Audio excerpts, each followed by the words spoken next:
Soy el doctor de Marini. Conmigo va a llevar vamos a llevar el tema de, ¿qué tal? ¿Cómo están? ¿Qué tal? Eh, Vamos a llevar el tema de cardiopatías isquémicas agudas, ¿ya? ¿Me escuchan bien, no? Sí, Oh, doctor. ya, ¿Qué ya, tal? Buenas genial. tardes. ¿Qué tal? Buen día. Listo, entonces vamos a comenzar. Voy a compartir pantalla. Buenas.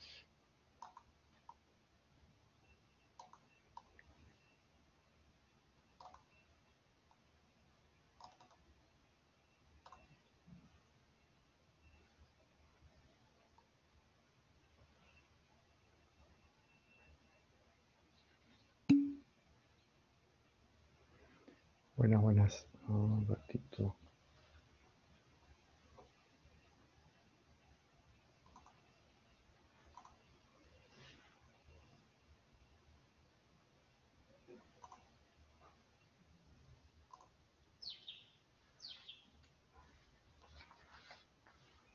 ¿Ven la diapositiva? Sí, doctor. Ya, genial.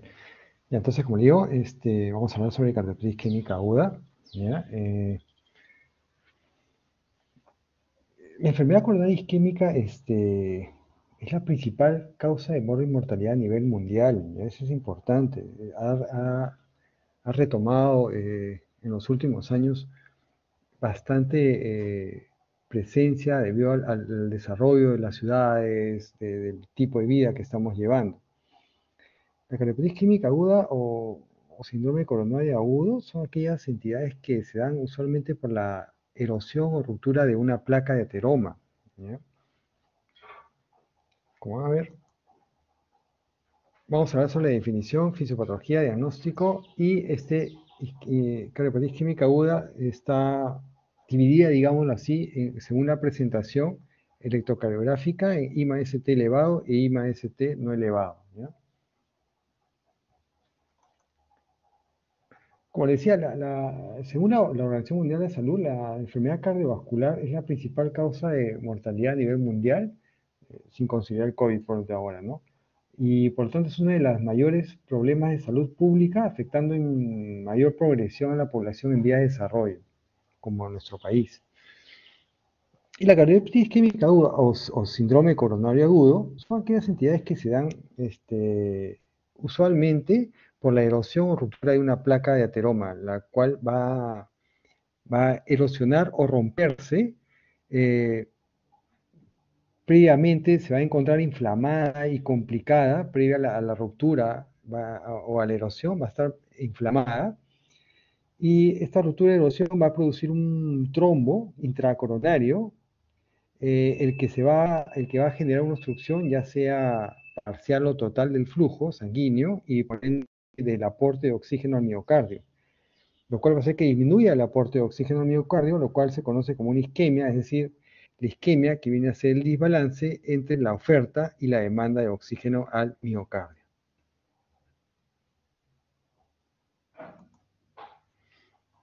Existen factores de riesgo coronarios que predisponen a esta enfermedad, que son los que se asocian a una mayor probabilidad de producir una enfermedad cardiovascular, digámoslo así.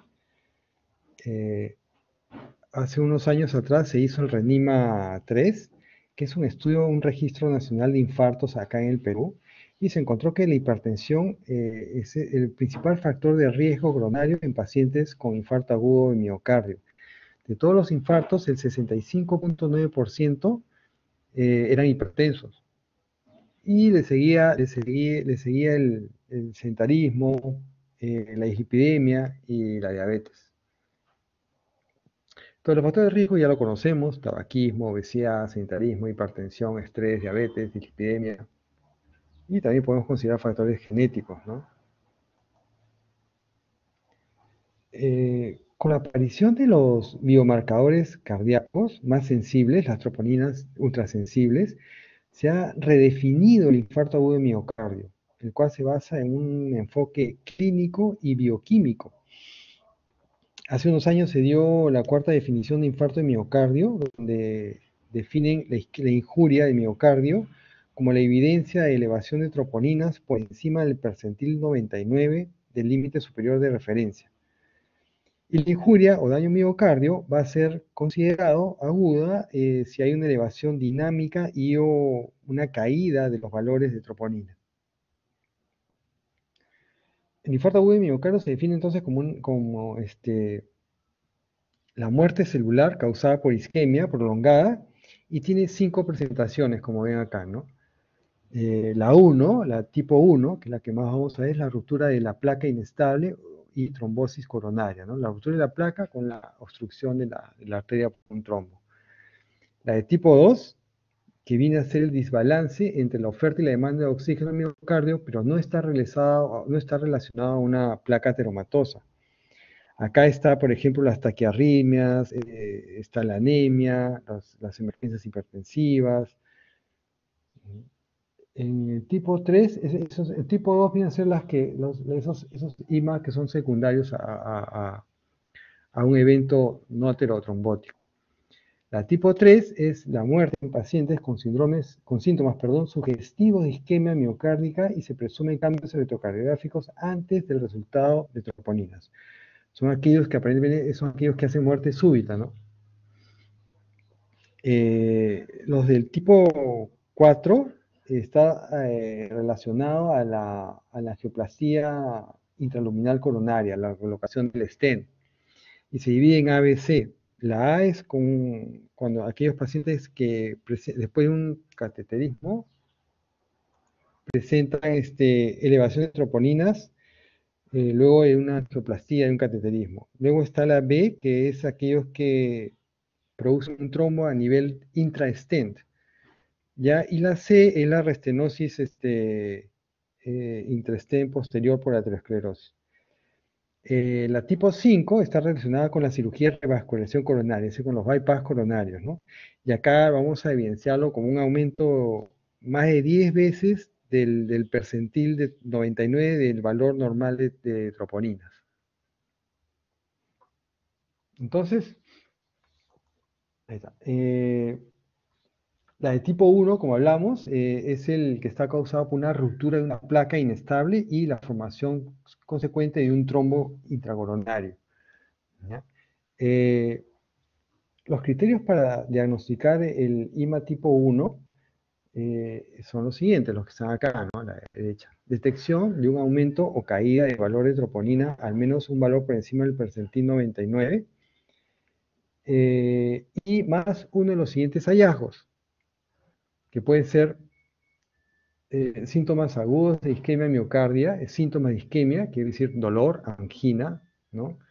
Otro hallazgo puede ser cambios electrocardiográficos, infra o supra nivel de ST, presencias nuevas de ondas Q patológicas, estudios por imágenes que evidencien, por ejemplo, la pérdida de miocardio viable o nuevas alteraciones de la motilidad regional de la pared, siguiendo un patrón compatible con miocardiopatía isquémica. Esto es, por ejemplo, un ecocardiograma que nos evidencie que la motilidad del ventrículo está alterada, ¿no?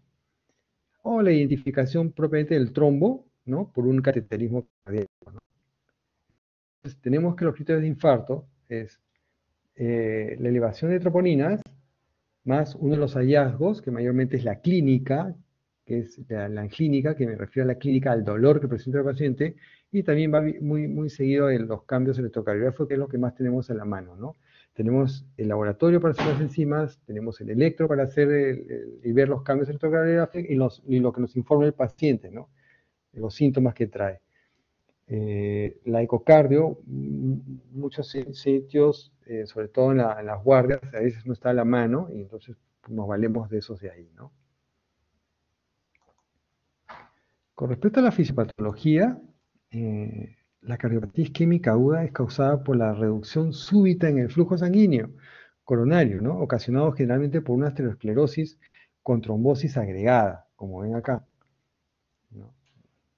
Eh, el cuadro clínico y sus consecuencias va a depender de la localización de dicha obstrucción, así como la severidad y duración de la isquemia, ¿no? Mientras más obstrucción tenga la arteria, mientras más tiempo dure la obstrucción y no hagamos nada por el paciente, más severo va a ser el cuadro, ¿ya? La disfunción endotelial es un estado protrombótico, ¿ya? donde esta disfunción endotelial se va a dar por la presencia de factores de riesgo cardiovasculares, como los que hemos visto, tabaquismo, hipertensión. Y esto va a generar que se forme la placa aterosclerótica. Al inicio vemos, por ejemplo, acá en la figura, un endotelio normal.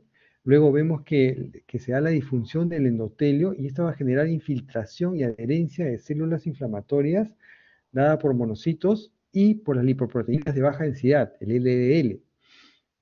Y esas que van a atravesar el endotelio para localizarse a nivel de la íntima, donde son captadas por los macrófagos, los que hacen que se localicen a nivel que se localicen a nivel del músculo liso y este comienza a proliferar y migre hacia la íntima del tejido. Estos macrófagos que han captado las lipoproteínas de baja densidad van a producir una apoptosis, una muerte celular, y van a comenzar a liberar su contenido al interior, formando el famoso core. El core es el que protruye hacia la luz del vaso y comienza a obstruirla, el cual puede fraccionarse o romperse y generar la adhesión y agregación de plaquetas, formando el trombo mural. La fibrina participa en la estabilización del trombo plaquetario en su fase inicial. ¿Ya? En esta parte, mucho contenido inflamatorio asociado con fibrina, así como ven acá, ¿no? Entonces se forma la placa aterosclerótica, que es la formación de macrófagos que han capturado a las lipoproteínas de baja densidad y han hecho una apoptosis, una muerte celular, y han generado el core.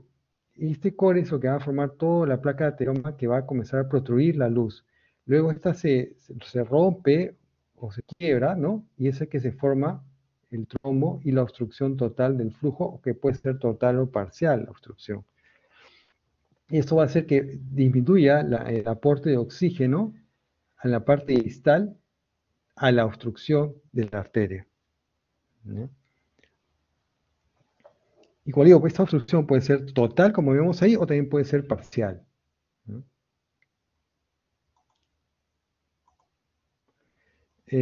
Cuando la obstrucción de estas arterias, acá se ve un tejido normal, comienza a formarse la placa, ¿no?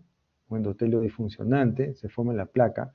Cuando estas placas ya comienzan a obstruir el 70% de la luz del vaso, van a comenzar a producir los síntomas, que puede ser angina estable o claudicación intermitente, como dice acá, que ya comienzan a hacer, esos pacientes comienzan a hacer dolor al esfuerzo, ¿no? Son pacientes que dicen, camino 5 o 4 cuadras y siento un fastidio, una presión en el pecho, paro, me calma, ¿no? Y así están, ¿no?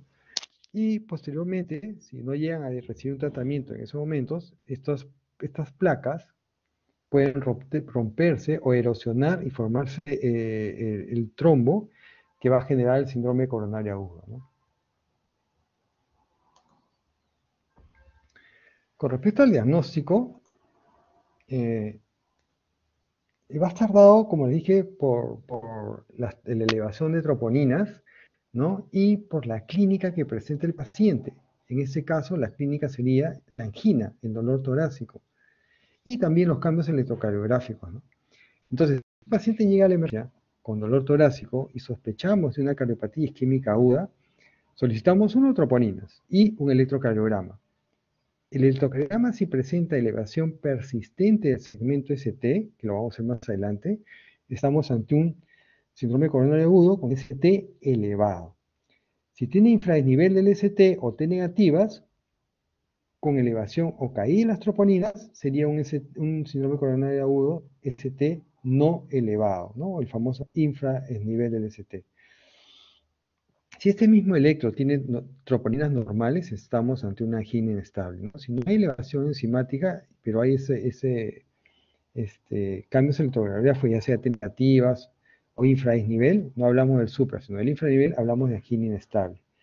También puede haber dolor torácico con electrocardiograma normal o indeterminado, más alteración en las troponinas, ¿no? Y ahí estamos ante un ST no elevado. Si no hay cambios electrográficos, pero hay alteración enzimática, ST no elevado.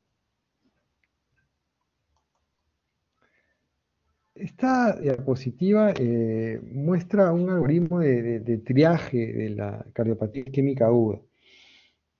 cuya evaluación inicial se va a basar en la baja y o la alta probabilidad que va a estar dado por el entorno clínico que presenta el paciente, ¿no? Es decir, los síntomas y los síntomas, los signos y los síntomas, perdón, o las funciones vitales que trae el paciente, el electrocardiograma de 12 derivaciones y la concentración de troponinas cardíacas, que se realiza al inicio de ingreso y de repente las troponinas van a requerir ser realizadas en serie, es decir, al ingreso, luego a las 3 horas y si requiere se puede hacer hasta las 6 horas siguientes. Eso serían unas troponinas de serie, en serie. Pacientes con angina no cardíaca incluye pues a enfermedades torácicas como neumonía, neumotoras y otras cardíacas. Están la miocarditis, el ACOSUO, insuficiencias cardíacas crónicas que también pueden elevar, insuficiencias cardíacas agudas que pueden elevar también las troponinas. Las troponinas deben ser evaluadas cuantitativamente y en serie. Cuando mayor sea el nivel de inicio de troponinas, es decir, la troponina en las 0 horas, le decimos la primera troponina, la de 0 horas, mientras más alta sea, o el cambio en el muestreo en serie sea mayor, será la probabilidad más aún del infarto. Es decir, si yo tengo una troponina 0, que puede ser normales, pero la siguiente a las 3 horas me sale mucho más elevada, está ya más relacionado con un infarto agudo de miocardio. Si el paciente presenta un paro cardíaco, inestabilidad hemodinámica, hipotensión, de saturación, de probable origen cardíaco, debemos monitorizar, considerar como un ST elevado lo más probable y monitorizar con un ecocardiograma.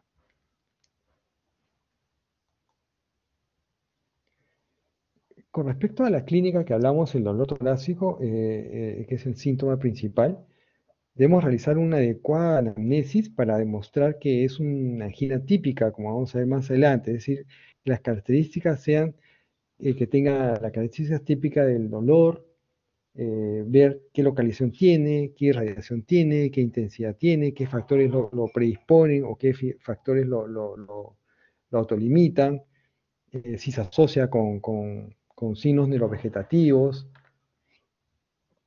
La angina típica, como vamos a ver, como digo, es un dolor o disconfort torácico mayormente opresivo, a veces lo refieren uriente, localizado a nivel retroesternal y puede irradiarse la mandíbula al miembro inferior izquierdo, al miembro superior izquierdo, y está asociado o es reproducible con el esfuerzo físico o el estrés emocional y alivia con el reposo o también con algunos fármacos vasodilatadores como la nitroglicerina.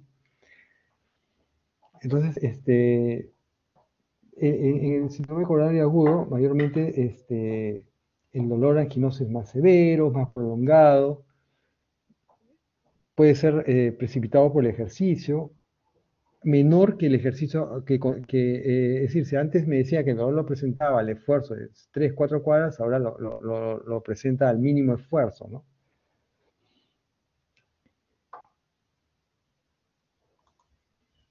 Esto es los criterios de Diamond, ¿ya? Para definir cuándo es un dolor torácico típico y atípico.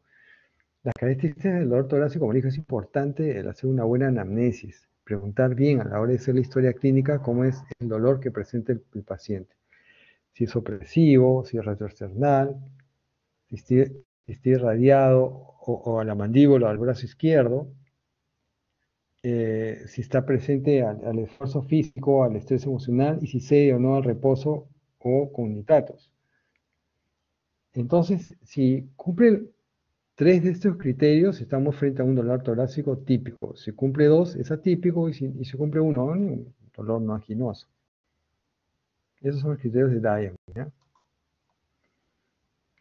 Ahora, ya hemos hablado de la presentación, la clínica que trae el paciente. Ahora vamos a ver el electrocardiograma. Todo paciente que ingresa a emergencia con dolor torácico debe tener un electrocardiograma de 12 derivadas, el cual debe ser tomado sin ingreso e interpretado 10 minutos de haber ingresado al paciente.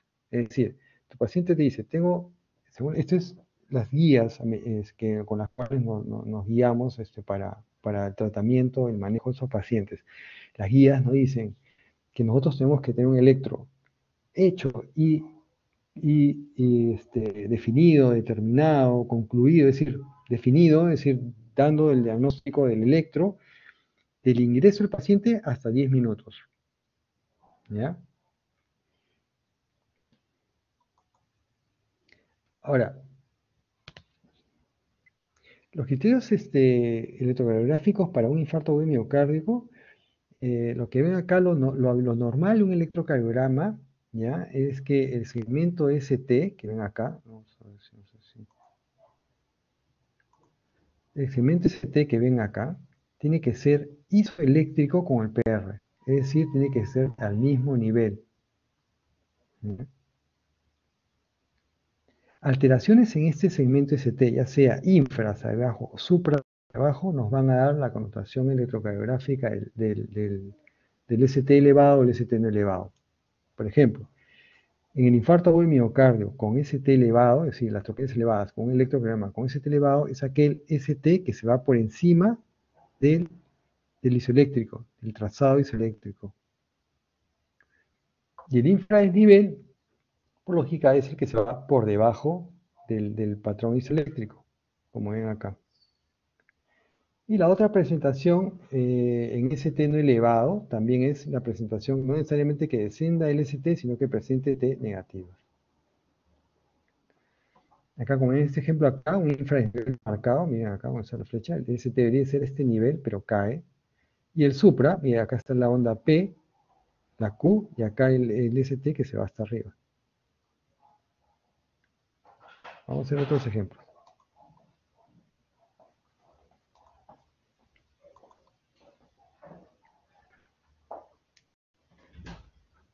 Por ejemplo, el infradesnivel del ST, que es la obstrucción parcial pero significativa de la arteria, ¿ya? Nos va a producir una lesión supraendocárdica, mientras que el supradesnivel del ST mayormente es una obstrucción total de la arteria y nos va a producir una lesión subepicárdica o transmural. ¿Ya? Por ejemplo, acá en este electrocardiograma, vean el supradesnivel, donde están las flechas marcadas, el supradesnivel tan marcado en D1, en ABL, en B4, B5, B6. Es decir, que abarca, yo pongo un supradesnivel LST de la cara lateral, ¿no? Lateral, anterolateral, porque también abarca B3 un poco, B4, B5, B6, anterolateral. Anterior, B4, B5, lateral, B5, B6 y D1 a BL.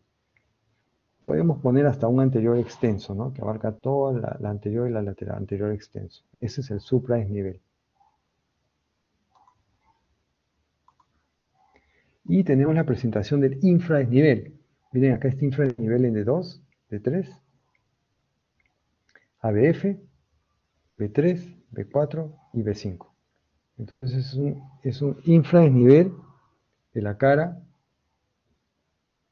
inferior anterior, ¿no? Y ahora lateral también, ¿no? Podemos decir anterior extenso, ¿no? Anterior inferior también puede ser. Podemos olvidar que 2, 3 ABF es cara interior, cara inferior, perdón. 2, 3 ABF es cara inferior, B3, B4 anterior, B5, B6 lateral. Inferior anterior, podemos decirlo, ¿no?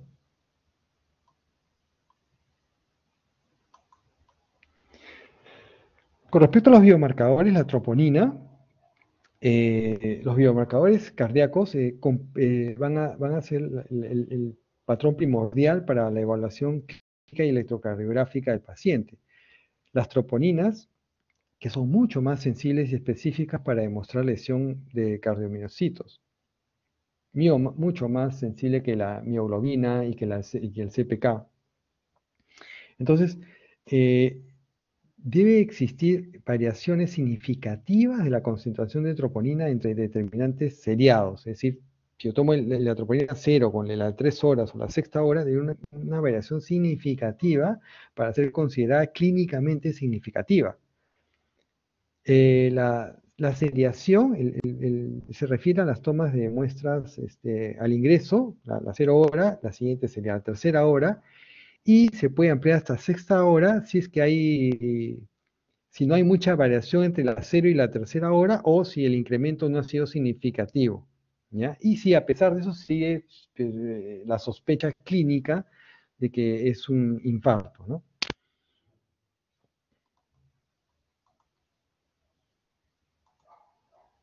Ahora, ya.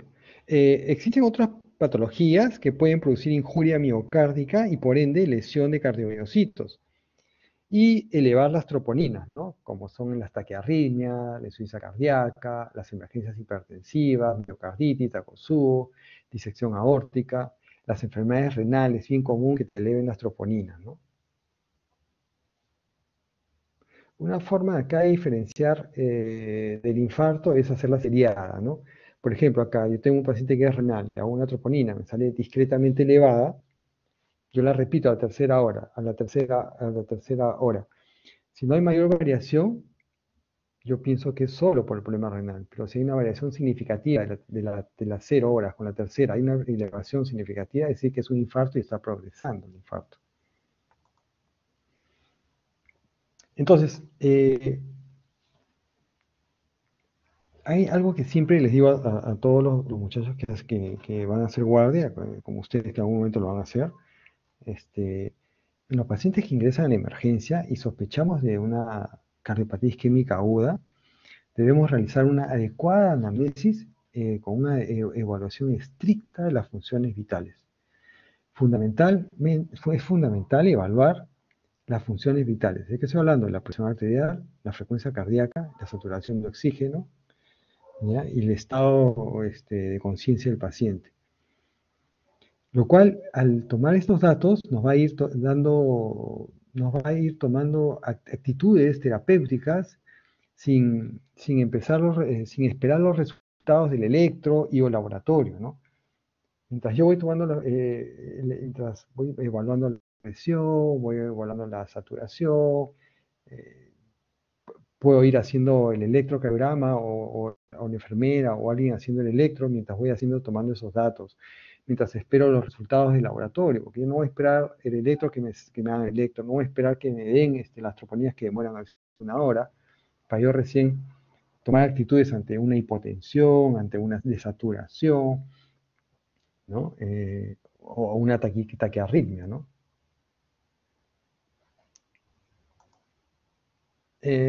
Las medidas terapéuticas iniciales son estas, ¿no? Incluye oxígeno, nitratos y morfina. Oxígeno 4 a 8 litros por minuto, siempre y cuando esté saturando por menos del 90%. Si no, no es necesario. Los nitratos, puedo usar nitrato sublingual o endovenoso, pero para eso se supone que yo tomé ya la presión, entonces yo sé cuánto de presión tiene. Si tiene una sistólica menos de 90, no se me puede ocurrir darle nitrato porque luego puede producir más hipotensión. No se olviden que los nitratos son vasodilatadores. Entonces, yo tengo que saber qué presión tiene el paciente antes de yo indicar nitratos para calmarle el dolor. La otra opción para calmar el dolor es la morfina, que se puede hacer 3 a 5 miligramos vía intravenosa, también la puedo usar subcutánea, ¿no?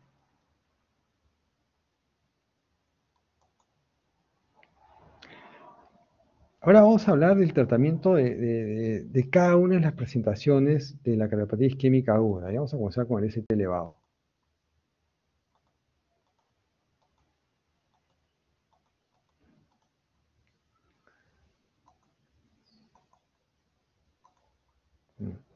Bueno, eh, la elevación del segmento ST en el electrocardiograma se considera sugestiva de obstrucción aguda de la arteria coronaria. Cuando se presenta, y es cuando se presenta el supradesnivel en dos derivadas contiguas o más de estas. Al igual que el infra, perdón, tiene que ser en dos o más derivadas, dos contiguas, derivadas o más de estas. Si es una sola, no es significativo, ¿ya? Y nos dicen las guías que consideramos un supradesnivel de mayor a 2.5 milímetros, es decir, 2 cuadraditos y medio en personas menores de 40, 2 milímetros en mayores de 40 y 1.5 en mujeres en, en pacientes mujeres de cualquier edad. En caso que que se presente un supradesnivel LST en la cara inferior, es decir, en 2-3 ABF, debemos de solicitar siempre derivadas derechas. B3 derecha y B4 derecha, para descartar extensión del infarto a la cara inferior hacia el ventrículo derecho. No se olviden que la coronaria derecha, que irriga la cara inferior, irriga el ventrículo derecho. Entonces, si yo tengo un infarto de cara inferior, tengo que sospechar si también está produciendo infarto a nivel del ventrículo derecho. Y que pido derivadas derechas, que viene a ser B3 y B4 derechas. Si el paciente está con dolor torácico agudo y presenta un electrocardiograma con bloqueo de rama izquierda de presentación nueva, que no lo tenía anteriormente, debe considerarse como un ST elevado. Si yo, por ejemplo, le llega el paciente con dolor torácico, le hago el electro y tiene bloqueo de rama izquierda, yo no sé si es antiguo, si ya lo tenía o es nuevo. Entonces, para eso hay unos criterios que se llaman los criterios de Sgarbosa, que son esos criterios que están acá. Esto nos da un puntaje, ¿ya? Si es 5 a más, es criterio de ST elevado, ¿ya? Y el principal de todos los criterios es que el ST elevado concuerde con el QRS que está anterior, ¿no? Por ejemplo, este de acá, ¿no? El QRS elevado y el ST elevado concuerde, hace positivo los dos, ¿ya? Este es el que da más puntaje. Entonces, bloqueo de rama izquierda, nuevo, con dolor torácico y troponías elevadas y más ST elevado, ¿ya? Lo tratamos como un ST elevado. Habíamos hablado que la cardiopatía isquémica aguda con ST elevado, estamos ante una oclusión prácticamente total o total del vaso y por ende es importantísimo el tiempo que demoremos en reperfundir la arteria ocluida. Me refiero a reperfundir, me refiero a abrir esa arteria que está ocluida. Mientras más nos demoremos en reperfundir o abrir esta arteria, más células, más cardiomiocitos vamos a perder. Y es por eso que en estos casos el tiempo es importante, el tiempo es músculo cardíaco. Más tiempo, menos músculo cardíaco. Y para reperfundir esta arteria tenemos dos opciones, que es el intervencionismo percutáneo coronario o el cateterismo cardíaco, que es lo mismo. Esa es la opción, y la otra opción es la vía farmacológica. ¿Alguien me mandó un... Hola, ¿me escuchan? Sí, doctor, es Sí, el doctor. doctor Carrasco que está manteniendo la asistencia. No se preocupe. Ya, oh, perdón. Doctor De Marini, buenas tardes. Disculpe que lo haya interrumpido. Está en- No, doctor, pensé que me estaban preguntando escribiendo las preguntas, así que, no, está enviando el enlace para que marquen su asistencia. Disculpe, va bien. genial, doctor, genial, no, Ok, no, al contrario. Ya, gracias. ya, Hasta luego. listo, ok. Bueno, como les decía, entonces para yo reperfundir y abrir esa arteria, tenemos dos opciones principales. Una es el cateterismo cardíaco, acá sale como ICP, que se refiere a intervencionismo percutáneo coronario, que es el cateterismo, y la otra opción es la vía farmacológica. Hay una tercera opción que es la cirugía de revascularización cardíaca, ¿no? La cirugía de revascularización miocárdica. Pero eso mayormente no lo tenemos a la mano en la mayoría de hospitales. No es que tiene un infarto e inmediatamente van a entrar a operar, no se da, ¿no? Por eso nos quedamos con esas dos opciones, que es la del intervencionismo percutáneo y la farmacológica. Entonces, estas dos opciones que se dan en el supradesnivel LST se tienen valor entre las 12 primeras horas de inicio del dolor torácico. Pasadas las 12 horas ya no tiene beneficio, ya que se ha demostrado que luego de las 12 horas las células miocárdicas se comienzan a necrosar. Entonces ya no tenía ninguna ventaja de yo hacer un cateterismo a un paciente que tiene 14, 15 horas desde que inició el dolor, porque yo voy a abrir una arteria a un músculo que ya están las células muertas. Por eso yo tengo 12 horas para actuar. Eh,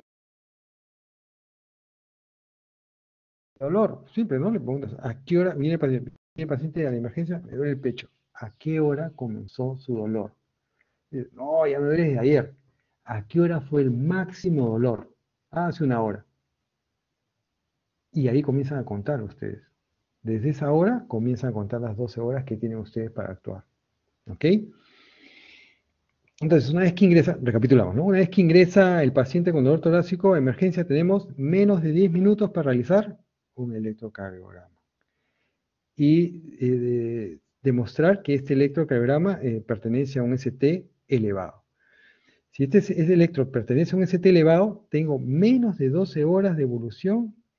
Si es que este ST elevado tiene menos de 12 horas de evolución, y yo tengo a la mano una sala hemodinámica, la sala hemodinámica es donde se hacen los cateterismos. Si estoy en un hospital como el que trabajo, que es el Almenara, que tiene a la mano un cateterismo, tengo 60 minutos para yo llevarlo a la sala y ir pasando los dispositivos que van a abrir la arteria. Pero si en mi centro no hay una sala hemodinámica, tengo un hospital que no tiene sala hemodinámica, pero hay un centro que está a menos de 2 horas, a menos de 120 minutos, que lo pueden hacer. Yo pongo que en el Almenara no tuviera cateterismo cardíaco, no tengo sala hemodinámica, pero tengo al INCOR que está a menos 2 horas. Entonces yo tengo que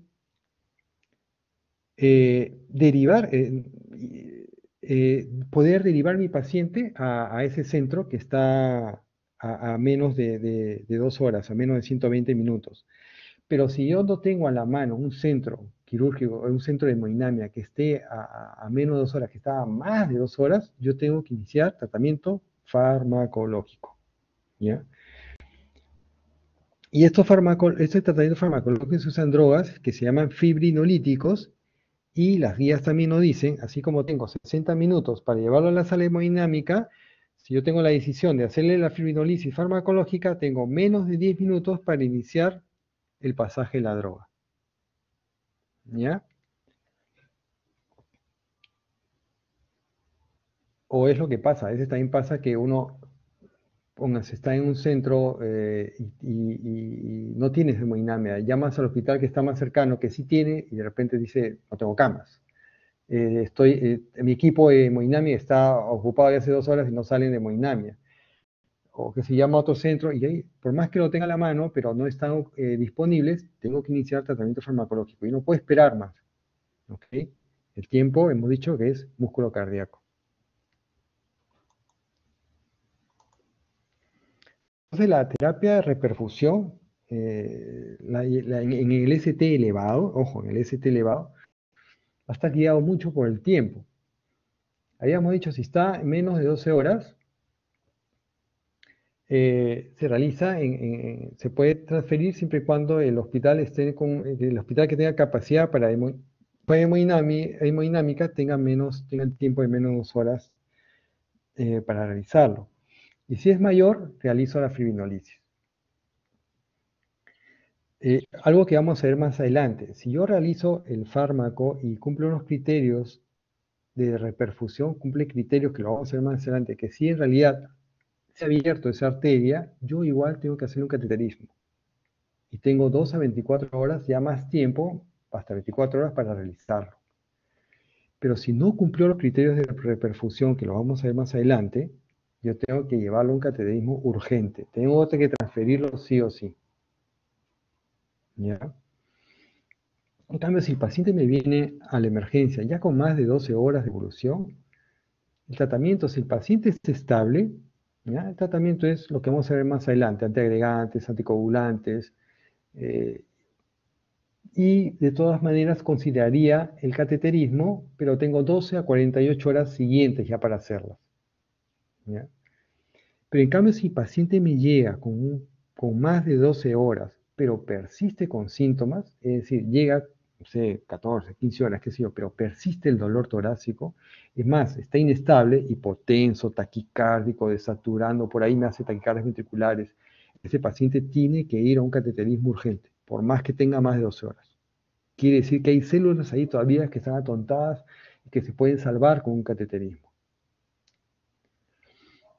Y ya si tiene más de 48 horas, lo que hacemos son test no invasivos para demostrar si hay viabilidad, si hay isquemia residual, ¿no? Que es el ecoestrés o la perfusión miocárdica, que ya se hace con calma en el transcurso de la semana, ¿no? Entonces habíamos dicho que la trombolisis farmacológica, usamos fármacos fibrinolíticos, y está como ejemplo la estreptoquinasa, que más bien no es no es un agente fibrinolítico específico, ¿ya? Por lo que puede eh, actuar sobre el plasminógeno circulante y ligado y también al que está ligado al trombo, y puede desarrollar anticuerpos, por lo que no se debe administrar a pacientes que ya lo han recibido previamente, porque va a generar anticuerpos inmediatamente. Y mientras que el teplase, que es otra droga, el TPA, conocida como TPA o TPA, ese es un agente fibrinolítico específico y, y debido a su relativa selectividad para alisar la fibrina, podemos decir que su tiempo es más rápido en actuar.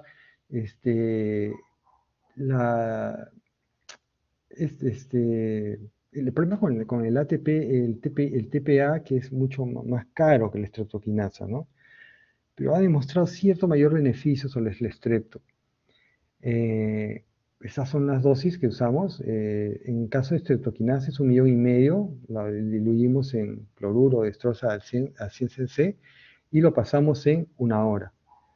En el alteplase, esas son las presentaciones, ¿no? 15 miligramos en bolo y se puede pasar, si es que el paciente pesa más de 60 kilos, de frente 50 miligramos en 30 minutos y 35 miligramos en 60 minutos, o las dosis que están acá escritas, ¿no? En total son 100 miligramos de TPA.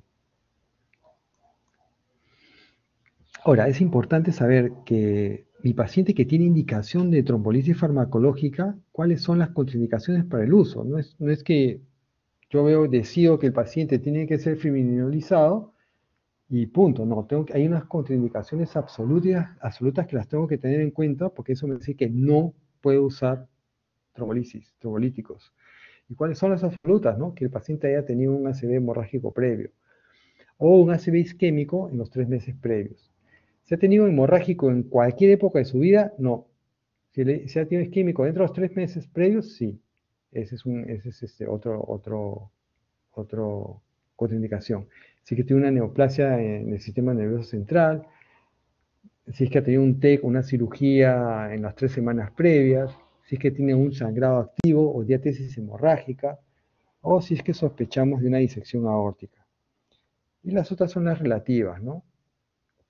Hipertensión no controlada, endocarditis infecciosa, úlceras pépticas, esas son relativas, pero las absolutas son importantes que las tengan en cuenta, ¿ya? Porque no pueden fibrinolizar al paciente con ninguna de estas indicaciones, contraindicaciones que están ahí mencionadas. Ahora, esto es lo que les decía con respecto a los criterios de reperfusión cuando yo uso los fármacos, ¿no? Los trombolíticos. Hay otras drogas, ¿sabes? La estreptoquinasa y el TPA, hay otras más, ¿no? Hay el uroquinasa, hay muchas más, pero las que tenemos en el mercado son estas dos de acá, ¿ya? Los criterios de reperfusión son los que nos van a indicar si es que la trombolisis farmacológica ha sido efectiva o no. Es decir, nos va a indicar si es que en realidad hemos abierto la arteria o en realidad o de repente no ha tenido mayor beneficio. ¿Y cuáles son los criterios que nos van a decir que sí se ha reperfundido la arteria, que sí se ha abierto ese trombo? Uno, que desaparezca el dolor. Dos, que la elevación del ST se normalice o que descienda más del 50% del que ya tenía el ingreso. O que los marcadores cardíacos comiencen a normalizarse. También hay unas arritmias que se presentan, que son unas arritmias que se presentan mayormente, tú tienes una obstrucción total de una arteria y el tejido miocardio que sigue a esa obstrucción, que se está atontando, aturdiendo porque no está llegando la cantidad de oxígeno suficiente. Entonces de repente entra el flujo bruscamente de oxígeno, reacciona abruptamente con arritmias, ¿no?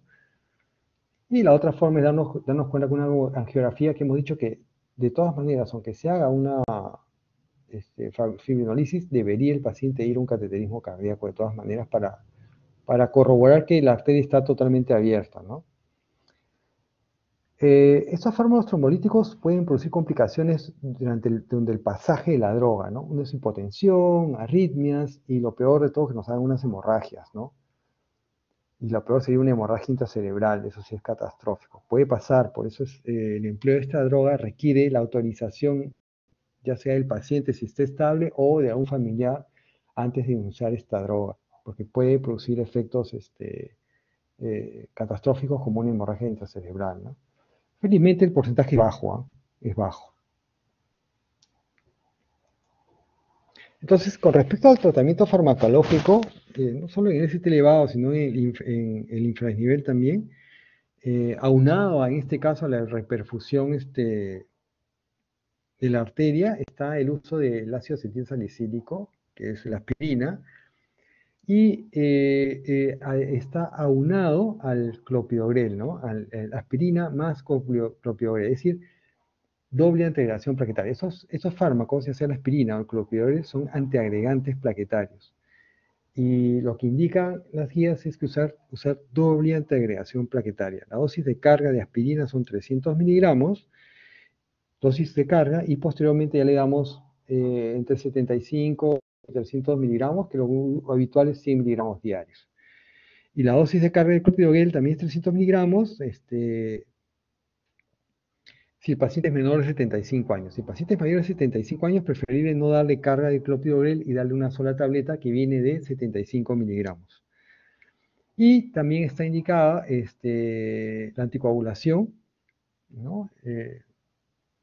En pacientes, como dice acá, tratados con fibrinolisis antes de la revascularización, si tiene lugar, o hasta 8 días de la estancia hospitalaria. Es decir, si el paciente no ha sido cateterizado, yo lo uso por 8 días, pero si el paciente se ha abierto la arteria y está comprobado que se ha abierto, suspendo la anticoagulación con heparina, ¿ya? Acá podemos usar heparina no fraccionada o podemos usar la heparina de bajo peso molecular como la enoxaparina, ¿no? Ojo, es importante, acá uno, que la aspirina no es un anticoagulante, es un antiagregante, y otra cosa que a veces se equivoca mucho es que la warfarina, sí, la warfarina es un anticoagulante, pero a diferencia de estos anticoagulantes como la enoxaparina o la heparina no fraccionada, es que la warfarina para hacer efecto va a demorar 5 días. Por eso cuando nosotros tenemos pacientes fibriladores comenzamos la warfarina y conjuntamente a veces usamos heparina hasta que haga efecto la warfarina en el linear. Mientras que en estas drogas su efecto es prácticamente inmediato, ¿no? Por eso es que no usamos warfarina en un infarto agudo de miocardio, ¿ya? Entonces eso es todo con respecto a la parte fibrinolítica con fármacos, ¿no? La fibrinolisis farmacológica. Ahora tenemos el intervencionismo coronario percutáneo, el cateterismo, que se realiza con anestesia local e ingresan ya sea por la arteria radial o la femoral. Ahora usamos más la radial. Se ingresa con unos catéteres que van a canalizar la arteria coronaria, ya sea la coronaria derecha o el tronco de la coronaria izquierda, y por ahí van a pasar unas guías, ¿no? Que vienen a ser, por ejemplo, es una arteria coronaria, ahí pasan esta guía, una guía, le decimos un cable sumamente delgado, ¿ya? Y sirve como puente para llevar el balón, que es el globo, y también para llevar el stent, ¿no? Nosotros pasamos la guía, atravesamos la lesión, acá está la lesión, y al nivel de la lesión insuflamos el globo. Esa es la geoplastía con balón. Luego desinflamos, ¿sí? Este globo se infla por fuera, hay unos dispositivos en forma de pistola que entra aire a presión de 8 a 10 atmósferas y se infla el globo. Luego desinflo, retiro el globo, sigue la guía adentro que me sirve de puente y introduzco el stent. Canalizo el stent a nivel más o menos donde está la lesión, también lo inflo con un globo con aire, o sea que la arteria se abre, el stent se abre, se pega a la arteria y queda así. Este es el cateterismo cardíaco. Entonces, miren, por ejemplo, este es el catéter que les digo que ingresa por la arteria radial o sea, o la femoral, ¿no? Ese es el catéter. Ese es el catéter. Y canalizo en este caso el tronco de la coronaria izquierda y en este caso está canalizando la coronaria derecha.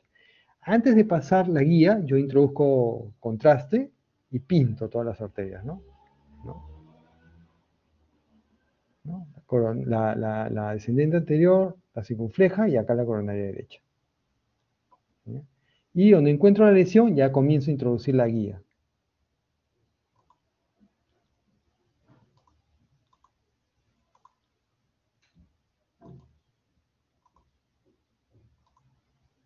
Mira, este de acá es la guía. Esta es la lesión de la placa ateromatosa y acá estoy pasando el stent. Posiciono a nivel de la lesión, lo inflo, termino de inflarlo, desinflo, retiro la guía y comenzó el flujo sanguíneo normal, como si no pasara nada. Al día siguiente el paciente a su casa. A veces cuando pintamos se ve así, ¿no? Por ejemplo acá, miren, ¿no? Está la guía, introduce el contraste y se ve acá la lesión. Hay una lesión. Paso la guía, paso el stent y queda todo normal, no pasó nada. ¿Ya? Entonces, el tratamiento también, aparte de, hemos dicho, la doble integración plaquetaria, la anticoagulación, hay el tratamiento de la fase aguda, subaguda, y está indicado acá los betabloqueantes. Es importante los betabloqueantes para pacientes con FEBI menor de 40%, siempre y cuando no haya contraindicaciones. ¿Ya? Debe evitarse la administración de betabloqueantes en pacientes hipotensos, con insuficiencia cardíaca aguda o bloqueos auriculoventriculares importantes o bradicardia grave. También se recomienda comenzar un régimen intensivo de estatinas, ¿no? Atorvastatina, por ejemplo, tan pronto como sea posible y si no hay contraindicación, mantenerla a largo plazo. Los YECAS, los ARA2 o los ARA2 se recomiendan, no sería YECAS o ARA2. Se recomiendan la administración de YECAS o ARA2 comenzando las primeras 24 horas después de un infarto ST elevado a los pacientes con evidencia de insuficiencia cardíaca, disfunción sistólica del ventrículo izquierdo, diabetes o infarto anterior. La otra opción también, no la otra opción, sino la otra fármaco que usamos son los antagonistas de receptores de mineralocorticoides, por ejemplo la espironolactona. Están recomendados para pacientes con FEBI menor de 40, insuficiencia cardíaca, diabetes, que ya han sido tratados previamente, que estén usando los YECAS y los betabloqueantes. Entonces, doble integración, anticoagulación, betabloqueantes, YECAS, hipolipemiantes y los antagonistas receptores mineralocorticoides. Estos van a estar predispuestos a la función cardíaca. ¿Ya? Ahora vamos a hablar del ST no elevado.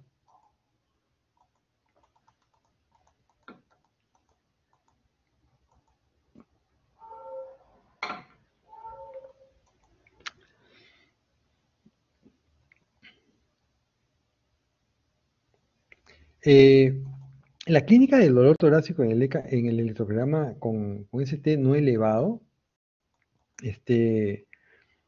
con un electrocardiograma con ST infradesnivelado o normal, o cambios inespecíficos que no tengan elevación enzimática, ¿ya? Que tenemos infradesnivel o T negativas, o cambios inespecíficos con troponinas normales, yo lo considero como una angina inestable. Y una vez que ya me eleva la enzima, ya lo considero una ST no elevado. Entonces acá hay varios criterios de la presentación del cuadro, varios criterios para ver las complicaciones que pueda tener o la severidad del cuadro, digamos así. La última guía del año pasado nos dicen que también que en estos casos el infradesnivel del ST en el electrocardiograma sería como un predictor de riesgo también. El electrocardiograma con un infradesnivel ST o T negativas Si hay infradesnivel, nos da un marcador de riesgo cuantitativo, por ejemplo, a mayor número de derivadas tomadas con infradesnivel o mayor profundidad de la depresión del ST, mayor riesgo tiene el paciente, ¿no? Por ejemplo, tengo un paciente que tiene desde B1 hasta B6 infradesnivelado con más de 3, 4 milímetros, es ya un paciente muy alto riesgo, ¿no? En comparación con uno que solo tiene 2 derivadas. Quiere decir que el ámbito de la lesión es amplia, ¿no? A diferencia de un STN elevado con presentación solo de T negativas, nada más, no tiene alteración a nivel del pronóstico. Acá vemos un infradesnivel del ST, miren acá en B3, B4, B5, no sé, ¿no? Parece un anterior, ¿no? Anterolateral, ¿no?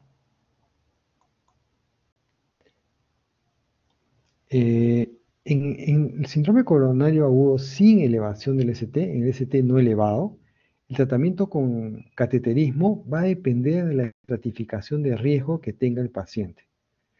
Es decir, qué tan riesgoso es la presentación de este infarto que tiene el paciente. Si tiene alto riesgo, debe ir a un cateterismo, y si no, no es urgente, ¿ya? Entonces, no es acá las 12 horas, no están acá de por medio. O sea, hay diferencia que hay en el ST elevado y el ST elevado, ¿no? Para especificar el riesgo está, por ejemplo, el ecocardiograma. Si tengo un ST elevado con una fracción de eyección deprimida o hipoquinesia severa de las caras del corazón, es un riesgo alto. Y la otra opción, la que usamos ahora, la que usamos mayormente, perdón, es la estratificación de riesgo con la escala de Grace o la de TIMI. La que más usamos es el Grace, que lo vamos a ver ahorita, ¿ya? Después están criterios independientes, ¿no? Que tenga enzimas cardíacas elevadas, fatiga coronaria crónica, previa, o enzimas muy elevadas, ¿no? También, ¿no? Pero lo que nos guía mucho para determinar si el paciente debe ir a un cateterismo es el score de la escala de Grace. Esta escala de Grace toma estos patrones, por ejemplo, la edad, la frecuencia cardíaca, la presión arterial sistólica, el valor de creatinina, el KILIP, si el paciente presentó un paro cardíaco, si el paciente tiene elevación de enzimas cardíacas y la desviación del segmento ST. Si yo tengo un score mayor de 140, es de alto riesgo de mortalidad, ¿ya? Si yo sumo estos valores y me da más de 140, es un alto riesgo de mortalidad. La clasificación de KILIP, lo van a ver cuando vean shock cardiogénico, es una valoración del riesgo de mortalidad después del infarto, ¿no? La clasificación 1, donde no hay síntomas ni signos, el paciente está muy estable, la mortalidad es baja. La clase 2 es cuando ya hay crépitos, hay la presencia de tercer ruido, hay aumento de la presión venosa central, acá la mortalidad ya es alta. La clasificación 2 es cuando hay edema agudo de pulmón, y la clasificación 4 es cuando hay shock cardiogénico. Entonces,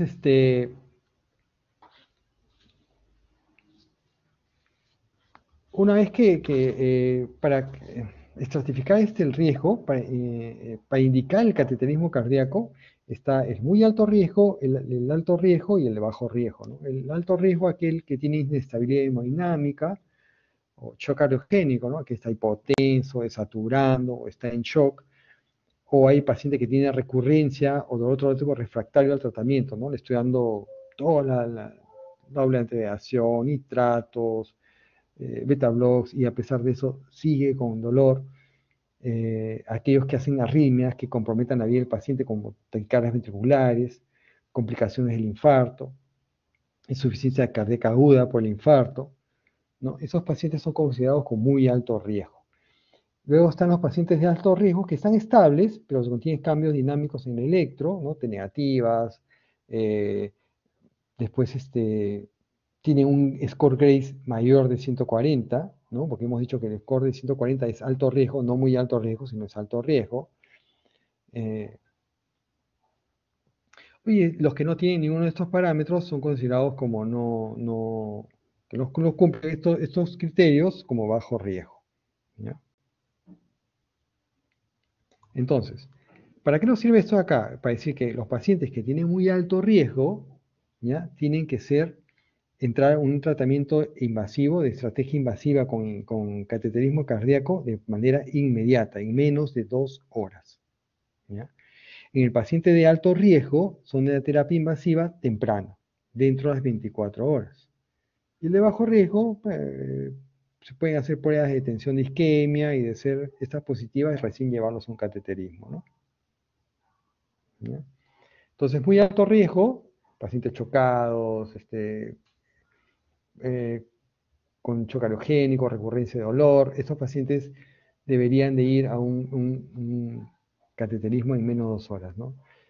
Pacientes con score Grace mayor de 140, que están estables, pero hay cambios electrocardiográficos, eh, deben de ir en menos de 24 horas, ¿ya?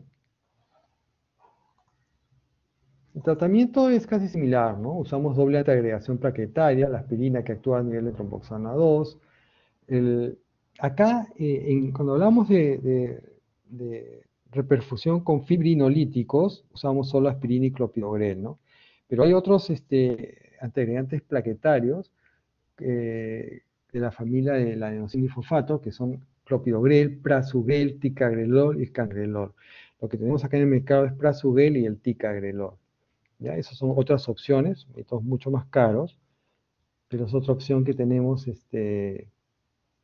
para usarlo como doble integración más la aspirina. Luego están también los inhibidores del GP2B3A, ¿ya? Como el tirofiban, que lo usamos cuando entramos a un cateterismo, un ST no elevado, pero las arterias son son de muy difícil acceso, el cateterismo no ha sido tan, no se ha abierto la arteria como debería ser, el flujo no es tan adecuado, digamos así, ¿no? Y luego están los anticoagulantes, ¿no?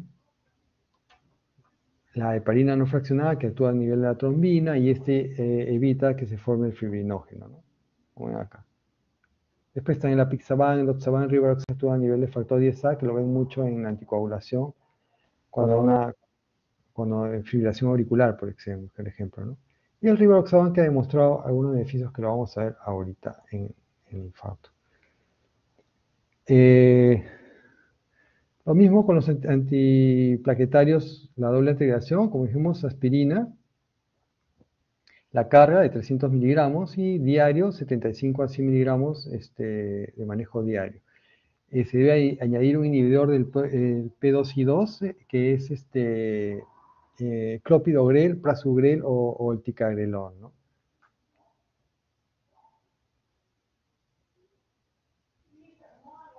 Estas son las dosis del ticagrelor, 180 miligramos, son tabletas de 90, se dan 2 veces, pero la carga se dan 2 tabletas juntas. ¿Por qué usamos la carga? Es decir, ¿por qué usamos, por ejemplo, cuando usamos aspirina, usamos 3 tabletas de 100 para darle la carga? Se las hacemos que se las tome de frente. O cuando le damos clopidogrel, le damos 4 tabletas de 75 miligramos, pues se las tome de frente, ¿no? En vez de darle una tabletita hoy o de mañana, como va a ser después, ¿no? Lo que pasa es que se ha demostrado que la antiagregación, si usamos, por ejemplo, aspirina, una diaria de 100, la antiagregación se va a dar al tercero, cuarto, quinto día. Mientras que usamos la carga, la antiagregación se va a dar, no va a ser inmediata, pero se va a dar dentro de las primeras 24 horas. ¿Ya? Más o menos por eso se usa la carga, la dosis de carga, que usa en TICA y en prasugrel. Entonces dijimos con cateterismo cardíaco podemos usar cualquiera de estas 4 drogas y con firinolisis solo está demostrado la aspirina y clopidogrel. Lo mismo, las drogas, las dosis de prasugrel, ticagrelol y clopidogrel, ¿no? Los P2 y 12, ¿no? Los que van aunados a la aspirina. En estos pacientes que usamos la doble integración plaquetaria, no se refiere a fibriladores auriculares, con fibrilación auricular. ¿No? Son los pacientes que no tienen fibrilación auricular, pero que necesitan la doble integración. Si es pacientes de muy alto riesgo de sangrado, por lo menos debe usar usada por un mes. ¿ya? Si tiene bajo riesgo, podemos usarlo por un año y en algunos pacientes, como ven acá, se usa por más tiempo. En pacientes, la doble alteración en pacientes que han sido colocados un stent, ¿ya? Es importante, pacientes que tienen un stent tienen que ser doblemente agregados por un año. Puede ser hasta 6 a un año, pero mayormente recomendamos mínimo un año. Y algunos pacientes pueden ser hasta más, sobre todo aquellos pacientes que tienen historia de infartos recurrentes, eh, pacientes por ejemplo, tienen lesiones multivaso, tienen varios stent, que han tenido infarto de repente en edades tempranas con menos de 45 años. Esos pacientes se recomienda, siempre y cuando no haya una contraindicación, mantener la doble antiagregación por más de un año, ¿ya? Y lo que le decía que se ha hecho un estudio nuevo que aparte del clopidogrel, prasugrel, ticagrelor, podemos usar también el rivaroxaban unado a aspirina como parte de la doble antiagregación plaquetaria, a pesar que el rivaroxaban es un anticoagulante, siempre y cuando sea usado esta dosis de 2.5 miligramos 2 veces al día. Entonces, doble agregación plaquetaria va con todos, pero va más de un año, perdón, 12 meses en pacientes que están con stent, ¿ya? Las heparinas, como habíamos dicho hace un rato, también va en pacientes ST elevado, en la presencia se usamos en pacientes de cambios isquémicos electrocardiográficos o elevación de los marcadores cardíacos. Los pacientes con síndrome coronario agudo deben ser tratados inmediatamente con heparina no fraccionada o heparina de bajo peso molecular como la enoxaparina. La terapia anticoagulante debe continuarse por 8 días o hasta el alta hospitalaria o hasta la revascularización coronaria. Si han abierto la arteria, sea al primer día, segundo día, tercer día, yo ya puedo suspender la anticoagulación con heparina. Las dosis son las que están ahí, la que usamos mayormente es la enoxaparina, usamos 1 miligramos por kilo por 12 horas subcutáneo. Las complicaciones del infarto, lo que nos puede pasar, mayormente se da en la primera semana, las primeras 24 horas a la primera semana, ruptura de pared libre, a veces se rompe la pared anterior, ruptura del septo intraventricular, ruptura del músculo papilar, lo cual nos produce una insuficiencia mitral severa, aguda, arritmias malignas, shock cariogénico, puede darnos pericarditis. Y bueno, eso para comunicar es que ahora en esta era COVID, si el paciente está un ST no elevado, de alto riesgo, tenga o no COVID, se debe ingresar a un cateterismo cardíaco de todas maneras, porque va a complicar la vida del paciente, por más que esté con COVID. Claro, con las medidas de protección adecuadas, ¿no?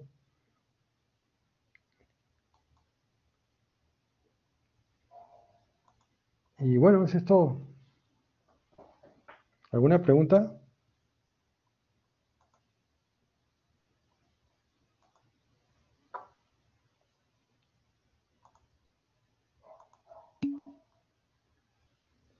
Sí, no sé con quién. Genial. ¿Hay alguna pregunta que quieran? Gracias.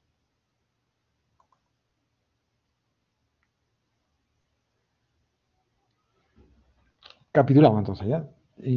Dolor torácico, con troponinas, infarto. Dolor torácico, perdón,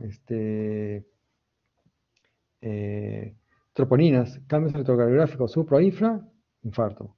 ¿Ok? Tratamiento, doble agregación plaquetaria, heparinas. Si es supradesnivel, cateterismo o no, o trombolisis farmacológica, si estoy dentro de las 12 horas. Si es infradesnivel LST, estratifico el riesgo, si es que va a un cateterismo o no, ¿no? Aparte de la doble integración, aparte de la anticoagulación, no se olviden los YECAS, betabloc, estatinas. ¿Qué más? La doble integración, si el paciente tiene stent, 12 meses. ¿Y qué más? ¿Nada más?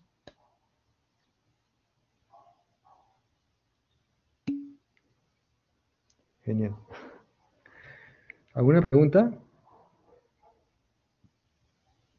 Entonces, paciente que llega de emergencia, vamos a dar un ejemplo, ¿ya? Paciente llega de emergencia con dolor torácico. ¿Cuántas horas de evolución tiene? 2.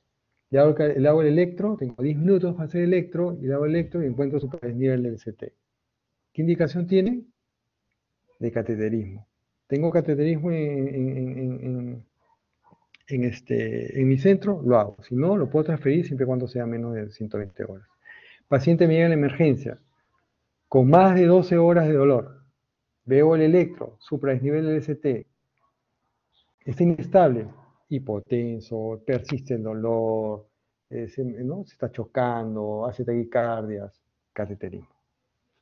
Si está más de 12 horas estable, ¿no? Estratifico el riesgo o le hago un cateterismo a las 24 horas todavía con calma. ¿Ya? Preguntas de examen, casos clínicos. ¿Ah? Listo. ¿Terminamos? ¿Alguna pregunta de verdad? ¿Ninguna?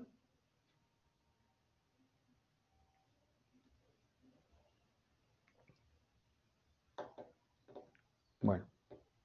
Listo. Gracias por escucharme. Nos estamos viendo. Ok. Gracias. Gracias a ustedes por escucharme. Gracias. A estudiar. Cuídense. Gracias.